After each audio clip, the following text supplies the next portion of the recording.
All right, so we see elite high school football players in North Texas put up MVP-like numbers every week. But what really stands out is when a top player puts on an MVP performance when his team needs him most, which is exactly what happened with this week's MVP bobblehead winner.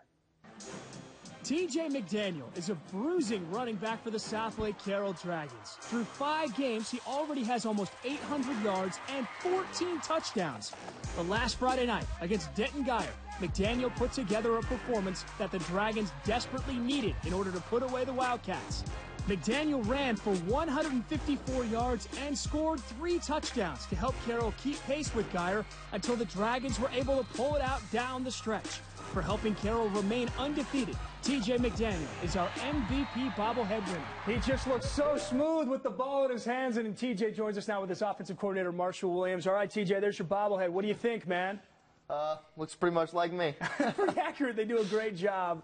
I want to talk to you about that game last week. It came down to the wire. You guys find a way to win on one of the last plays of the game.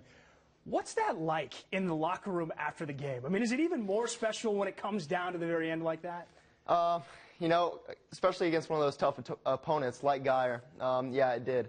You know, we kind of created this new tradition of like Coach Dodge like coming through the tunnel, like we'll all make a tunnel with our arms, and he came through and we all go crazy. And you know, there was a video that kind of like went like DFW viral, I guess you could say, of him saying yes, yes, and that's something that's been at Carroll for a long time. So it's to know that like we got that win and that.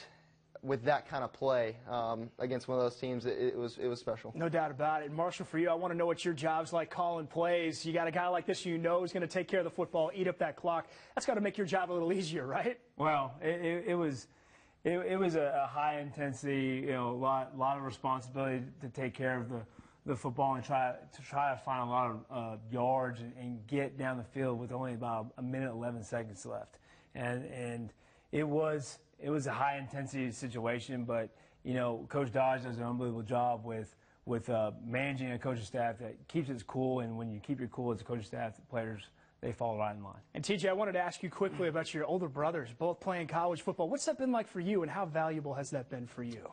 You know, it's been a blessing just to have both those guys, especially go through the recruiting process, and, you know, I can go to them at any time and ask them for wisdom about, you know, what schools to ask, like, for example, I can go to Cam and say, Cam, like this school's telling me this, and how should I take this? How should I apply this to like narrowing down my schools? And you know, he gives me that answer, and it helps me a lot with you know, knowing where to go. And you know, it came down to San Diego State and SMU, and you know, he helped me a lot with making that decision, and you know, SMU is the place I went. SMU's lucky to get him going forward. Still have some football to play this year, though, guys. Congratulations on the success so far. Thank you for being in studio with us today.